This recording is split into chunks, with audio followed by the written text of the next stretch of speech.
Good morning, सलाम, सत श्री अकाल, नमस्ते। सुबह की ग्रीटिंग सभी को। दोस्तों, मैं Ramod Singh, MBA LLM fellow, chairman इसला यूपी।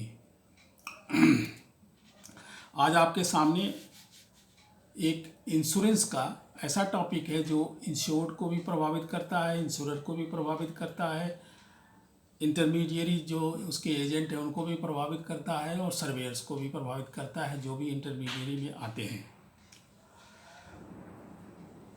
ये टॉपिक है इंश्योरेंस फ्रॉड। इंश्योरेंस फ्रॉड की कुछ लिस्टें हैं, कुछ फ्रॉड्स हैं जिनको हम जो वन बाय वन डिस्कस करेंगे। और ये सबसे पहले हम चालू करते हैं ऑटोमोबाइल में, मोटर व्हीकल में, कार, बस, ट्रक, मोटरसाइकिल, इन सब में ऑटो में जो क्लेम दर्ज होते हैं या क्लेम किए जाते हैं या क्लेम करने होते हैं, उन सब में false or inflated theft and repair claims, कुछ झूठे चोरी के केस दर्ज होते हैं। सामान चोरी नहीं हुआ है, मटेरियल चोरी नहीं हुआ है, मीन्स गाड़ी चोरी नहीं हुई है, क्लेम उसका जो है ना एक्सीडेंट नहीं हुआ है, फैब्रिकेटेड क्लेम बन रहा है। ऐसा ये फ्रॉड होता है, अक्सर होता रहा है। पहले बहुत ज़्यादा होता था, अब थोड़ा कंट्रोल हो गया है, धीरे धीरे करके अवेयरनेस बढ़ी है और सारा चीज़ कंप्यूटराइज हुए हैं, और सब सिस्टम में आने से थोड़ा कम हुआ है। ओनर गिव अप, जो false stolen car, motor vehicles report, कभी कभी जो है ना गाड़ियों को छोड़ देते हैं। जैसे गाड़ी 14 साल की हो गई, 15 साल की हो गई, उसका कटने का टाइम आ गया है, 10 साल की है, कटने का टाइम आ गया है, डीजल की गाड़ी है, तो ऐसी गाड़ियों को लोग ऐसे ही छोड़ देते हैं। छोड़ देने के बाद उसका थेफ्ट क्लेम लगा देते हैं। ये भी फ्रॉड होते हैं, बहुत संख्या में नहीं है, लेकिन ये एक है, ये पॉइंट है कि इस पर भी फ्रॉड होता है। जंप इन, कभी कभी बिना ड्राइवर के, बिना उसके सब चीज़ों के ऐसा गाड़ी का हिसाब किताब बना दिया जाता है कि वो गाड़ी जो ना जंप करा दी जाती है, उसको total loss, constructive total loss में बदल दिया जाता है। कुछ एक्सीडेंट ऐसे होते हैं जो स्टेज्ड एक्सीडेंट होते हैं। स्टेज एक्सीडेंट का मतलब ये हुआ कि आपने बनाया, फैब्रिकेट किया और आपने कोशिश करके उसको जो है ना एक्सीडेंट में मारा ताकि हम इसका क्लेम लें, या टोटल लॉस हो जाए, या गाड़ी जो है ना हमारी अब इसकी वर्थ नहीं रही, वैल्यू नहीं रही, ऑब्सलीट है। इन सब में स्टेज्ड एक्सीडेंट आ जाते हैं। और कुछ डैमेजेज ऐसे हैं, थोड़े बहुत डैमेज हुए हैं, आपने इंटेंशनल डैमेज और कर दिया ताकि ये भी गाड़ी का हमारा चीज़ें बन जाए, और इंटेंशन आपकी है कि हमारी गाड़ी डैमेज हो जाए, उसका कुछ काम, उसका कुछ क्लेम मिले। और दूसरा सबसे बड़ी चीज़ है कि जब ऑब्सलीट हो जाती, ऑब्सलीट गाड़ियां हैं, उनका सम इंश्योर्ड थोड़ा ज़्यादा है, उसकी मार्केट वैल्यू कम है, तो कोई उसको चोरी कराना चाहता है, कोई उसको एक्सीडेंट में टोटल लॉस कराना चाहता है, कोई आदमी उसका ऐसा क्लेम लेना चाहता है कि ताकि अब उसको और भी रिन्यू कर सके। इस तरह से फॉल्सीफाइंग द डेट और circumstances of an accident to get coverage, और जो date and time of accident, आपका जो है ना बीमा नहीं है, बीमा कराए, बीमा पहले बीमा एक्सीडेंटल गाड़ी का हो गया, या जैसे भी करके कर लेते हैं। आजकल तो प्री इंस्पेक्शन होता है, वीडियोग्राफी होती है, सारा कुछ होता है, वो कंट्रोल है, लेकिन फिर भी कुछ न कुछ संभावनाएं जगह जगह पे हैं जो हो जाती हैं। और कुछ फ्रॉड ऐसे आते हैं, जैसे गाड़ी बनवा रहे हैं, 50,000 में गाड़ी बनी, 1 लाख का बिल आ रहा है, बिलों को रेज करा कर लग के ला रहे हैं। और ज़्यादातर रिपेयरर जो वर्कशॉपों के लोग होते हैं, या तो वो अवेयर नहीं होते हैं, या अवेयर भी होते हैं तो वो जानबूझ करके भी रेट को इवेज कर देते हैं और बढ़ा चढ़ा करके दे देते हैं। अब ये तो ऑटो में फ्रॉड रहा। अब होम ओनर, जो आपकी हाउस होल्डर पॉलिसी है या और भी जो प्रॉपर्टी डैमेज के क्लेम आते हैं, उसमें false or inflated property damage, गलत क्लेम है। आपके घर में टीवी पड़ी हुई है, टीवी बेकार हो गई है, या आपकी फ्रिज पड़ा हुआ है, फ्रिज बेकार हो गया है, और आपका इंश्योरेंस है, आप उसको क्लेम करना चाहते हैं और क्लेम ले भी लेते हैं, कई बार क्लेम के लिए लॉस करते हैं, तो ये भी एक तरह से फ्रॉड ही है। और डैमेज चीज़ों का इंश्योरेंस करा लिया और वो थोड़ी बहुत चलती हुई दिख रही है, लेकिन आपको लगता है कि ये ख़त्म हो गई, और ऐसे भी क्लेम आ जाते हैं, तो ये भी एक फ्रॉड है। False or inflated burglary or theft report, कुछ झूठी थेफ्ट की रिपोर्ट हो जाती है, झूठे बर्गलरी की रिपोर्ट हो जाती है, ले कोई गया कैसे भी करके डिस्प्लेस कर दिया, लेकिन वो बर्गलरी का और थेफ्ट के FIR हो गए और आपने उसका क्लेम डाल दिया। आर्सन का भी इसी तरह से है, इंटेंशनल डैमेज क्लेम है, तो इसमें भी कुछ इंटेंशनल डैमेज होते हैं, अपने आप जानबूझ करके भी डैमेज कर देना इंटेंशनल होते हैं। लैपटॉप ख़राब हो गया, ख़त्म हो गया, गिरा दिया, तोड़ दिया, लैपटॉप का ले लिए, या और भी चीज़ें हैं इलेक्ट्रॉनिक जो आइटम अपने घर में पड़े हुए, प्रॉपर्टी कोई भी घर में पड़ी हुई जो इंश्योर्ड है, उसमें भी ये फ्रॉड होते हैं। हेल्थ केयर में क्या है, हेल्थ केयर का बीमा बहुत ज़रूरी हो गया है। मानव जीवन थोड़ा सा इस समय बचाना या बचाने के लिए जो भी हमारे पास सुविधाएं हैं, हमारे देश के पास सुविधाएं हैं, बड़े बड़े अस्पताल हैं, प्राइवेट अस्पताल हैं, गवर्नमेंट के इंस्टीट्यूशंस हैं, इंश्योरेंस का बीमा है, और साथ में इसके लिए जो ना चाहिए वर्थ भी चाहिए, पैसे भी चाहिए, तभी तो आपको मेडिकल और हेल्थ को मेडिकल बियर कर पाएंगे या कर पाएंगे, अपने आप उसको मैनेज कर पाएंगे। तो हेल्थ केयर में billing for services not provided, वहाँ तो हेल्थ केयर में जो बिल बनती है उस बिल में ऐसे ऐसे बिल पॉइंट डाल दिए जाते हैं जिसका कि कोई सर्विस नहीं दिया है डॉक्टर ने या अस्पताल ने, उसको भी बिल कर देते हैं। Billing for a more expensive service, बहुत महंगी सर्विस के लिए दे दिए, आप रहे हैं 2000 के कमरे में, ले लिए 5000 10,000 कमरे में, जितना आपकी इंटाइटलमेंट है उससे उसको आप मेकअप कर रहे हैं या कराया जा रहा है या अस्पताल कर रहा है। ये सारी चीज़ें जो है ना, मतलब सबके लिए है, इंश्योरेंस कंपनी के लिए भी है और आपके इंश्योर्ड के लिए भी है, अस्पतालों के लिए भी है।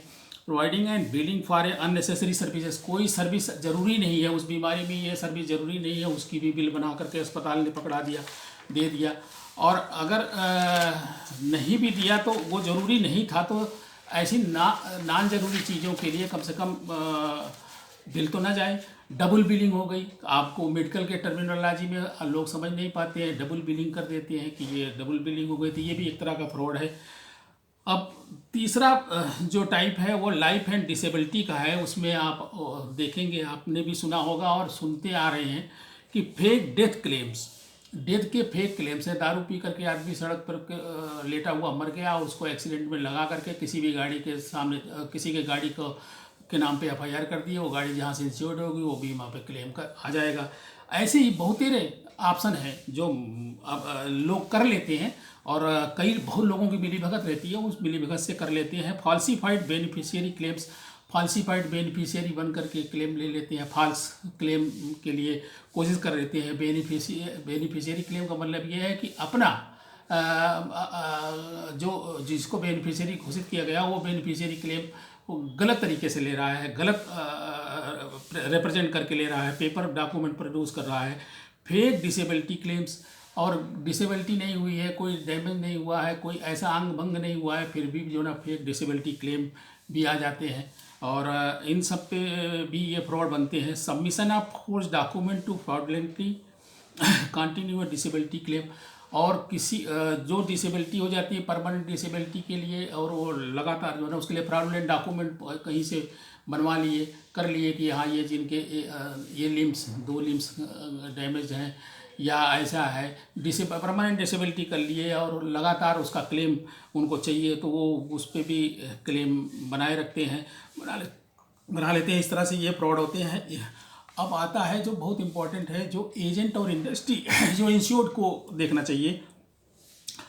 अब वो एजेंट और इंश्योरेंस इंडस्ट्री या ब्रोकर जिसमें भी है, थेफ्ट ऑफ प्रीमियम की थेफ्ट कर लेते हैं। आपने दे दिया इंश्योरेंस करने के लिए पैसे नगद में, और वो पैसा रखा हुआ है, और आपका जो है ना वो कोई पॉलिसी वॉलिसी कटी नहीं, या फोर्स पॉलिसी कट गई।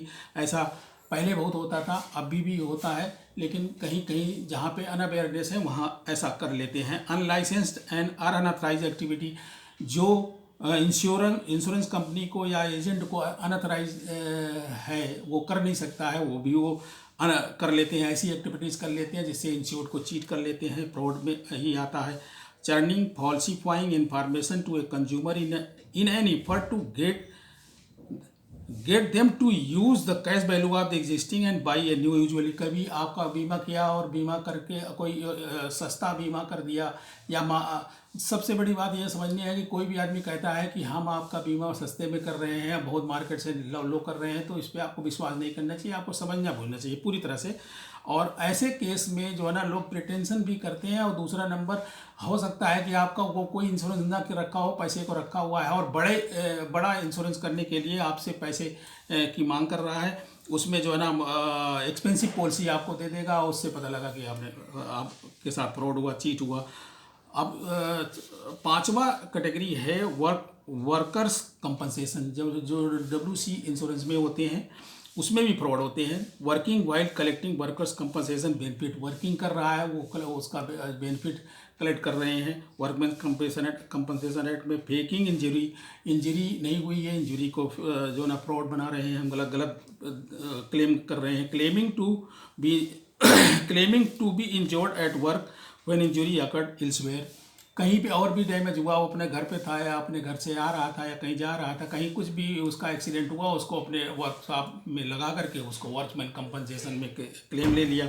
Employer under reporting payroll or number of employees to obtain lower premium, 6 आदमियों को बता करके या 5 आदमी बता करके या कम से कम आदमी बता करके ज़्यादा प्रीमियम को कम करा लिया, लेकिन जब कवरेज के टाइम आया पता लगा कि उनको इंक्लूड कर लिया और वो जो आदमी जोड़ होगा उसी पर क्लेम कर लेते हैं कि ये इंफॉर्मेशन गलत दिया और क्लेम कर लिया दूसरे किसी अन्य पे, या बाद में अपॉइंटेड के या ज़्यादा संख्या में थे कम संख्या के बीमे कर लिए। और intentional miss classifying employees job codes, और जैसे कोई क्लर्क है, बाबू है, वो वर्कमैन कंपनसेशन में नहीं आता है, उसको भी क्लासीफाई कर करके भी फ्रॉड कर लेते हैं। Employer failing to carry workers compensation insurance, और employer failing to carry workers compensation insurance नहीं कराया हुआ है और उसमें भी फ्रॉड कर लिया और फ्रॉड के माध्यम से जो है ना क्लेम भी लेना चाहते हैं। तो ये इंश्योरेंस के फ्रॉड के जो विक्टिम बन जाते हैं लोग या विक्टिम हैं, उनके लिए क्या क्या सोच रखनी चाहिए, थोड़ा बहुत इसमें बताते हैं। बहुत बड़ा टॉपिक है और बहुत लंबे ढंग से इसको समझना पड़ेगा, लेकिन मैं लास्ट में मैं क्या करना चाहिए। Request detail bills for repair and medical services and make sure that they are accurate. आप जब भी किसी अस्पताल से निकल रहे हैं, अस्पताल में अपनी बिल को चेक कीजिए, बिल में सारा कुछ क्लियर होना चाहिए, जो आपके ट्रीटमेंट हुआ है वही बिल है, ये चेक करना आपका काम है, आप चेक कर लीजिए। Do not sign blank insurance form, किसी भी इंश्योरेंस फॉर्म में ब्लैंक साइन नहीं कीजिए, नहीं तो कैशलेस वाले में ऐसा ही होता है कि वो ले लेते हैं, तो आपको अंदर बाहर मतलब अंदर उन्होंने ले लिया, बार बार आपको कुछ पता ही नहीं लगा। If the price seems too low to be true be suspicious, वही बात आ गई ना कि जहाँ पे अगर आपका प्राइस लो है, इसका मतलब है कि कोई बीमा करने जा रहा है, सस्ता बीमा बता रहा है, तो इसका मतलब आपका उसमें सस्पिशन होना चाहिए, समझना भी चाहिए, और हो सकता है गलत भी हो। Keep your insurance information in safe place so it does not get stolen and used against you, और आप अपने जो इंश्योरेंस की पॉलिसियाँ हैं, जो भी डिटेल्स हैं, इन सबको अपने पास सेफ रखना चाहिए, कहीं कोई दूसरा आदमी इसका यूज़ नहीं कर सकता है। बहुत कागज़ों का यूज़ बहुत जगह हो जाते हैं, उनसे बचना है। Look out for vehicle with pull in front of you and force you to follow close, they may be setting up और for an accident. Keep a disposable camera in your car and to take pictures of the damage after an accident. ये भी संभव है कि बहुत लोग कारों में जो है कैमरा रहता है, मैक्सिमम आजकल नई जो कारें आ रही सब में कैमरे होते हैं, वो कैमरे से भी पता लगता है एक्सीडेंट हुआ है या नहीं हुआ है, कब हुआ, कैसे हुआ, वो सारे पोजीशन उसमें क्लियर लगती है। और भी जगह कैमरे लगे रहते हैं, उससे भी पता लगता है। Get details information on other parties involve in the accident including injuries and how many people are injured. ये इंश्योरेंस कंपनी के इन्वेस्टिगेटरों को या इंश्योरेंस कंपनी को ये चेक करना है कि उसमें जो है ना कितने लोग एक्सीडेंट में इन्वॉल्व थे, या एक्सीडेंट कैसे हुआ और कहाँ पे है। कुछ और लोगों से भी इंक्वायरी ले सकते हैं, पता लग सकता है। Always report suspected fraud to an authority, जब भी कोई आपके साथ फ्रॉड हो तो जो भी कंसर्न अथॉरिटी हो उसको बताना होता है। Be aware of the information you disclose on the phone unless you can positively identify the caller limit access to your computer. अपने आपको जो इन्फॉर्मेशन देनी है, जो फ़ोन पे कोई इन्फॉर्मेशन आ रही है, उसमें भी जो है ना प्रिसाइज और डिस्क्लोज, उन्हीं इन्फॉर्मेशन को डिस्क्लोज करना है जो ज़रूरी है। When using a credit card online, be sure to use secure sites. ये तो मनी के मामले में है। तो दोस्तों अब ये आपको समझना होगा कि इंश्योरेंस फ्रॉड कितने सबको प्रभावित करता है। इंश्योरेंस कंपनी को भी प्रभावित करता है, इंश्योरेंस कराने वाले इंश्योर्ड को भी प्रभावित करता है, और अथॉरिटीज़ को भी प्रभावित करता है, और दूसरा सबसे बड़ी बात है समाज को भी प्रभावित करता है। इसका मतलब है कि वो ये जो एक कहते हैं, पहले ये कहावत थी कि जितनी बड़ी इंश्योरेंस इंडस्ट्री है उससे बड़ा तो फ्रॉड है उसमें। तो लेकिन अब नहीं है, ऐसा नहीं है। बहुत कंट्रोल हुआ, बहुत कंट्रोल किया गया, मशीनरी बहुत अच्छी हो गई है, धीरे धीरे और भी अच्छी हो जाएगी। इंफॉर्मेशन टेक्नोलॉजी इतना एक्टिव हो गई है हमारे देश में कि सब कुछ कंट्रोल में आएंगे। लेकिन फिर भी ह्यूमन टेंडेंसी है, ह्यूमन बिहेवियर है, इंटरनल लोग ही कर लेते हैं फ्रॉड, एक्सटर्नल भी कर लेते हैं। जिनके पास पकड़ है वो चालाकी से कर जाते हैं, अंदर वाले कर ले जाते हैं, एजेंट कर ले जाते हैं, ब्रोकर कर ले जाते हैं, इंश्योरेंस कंपनी के लोग इन्वॉल्व हो जाते हैं। तो ऐसे फ्रॉड को धोना थोड़ा सा आइडेंटिफाई करना थोड़ा कठिन होता है, लेकिन फिर भी फ्रॉड जो है ना पकड़ा जा सकता है। और फ्रॉड डिटेक्शन एंड ये सब पे बहुत बड़ा टॉपिक है। ये तो बहुत कई लेक्चर बहुत लोगों ने दिया है, जो फोरेंसिक वगैरह के लोग हैं और इन्वेस्टिगेशन करने वाले लोग हैं, वो उनसे भी रेफरेंस लिया जा सकता है। लेकिन इस पर भी अगर कुछ करना होगा तो बहुत बड़ा विषय है, करेंगे।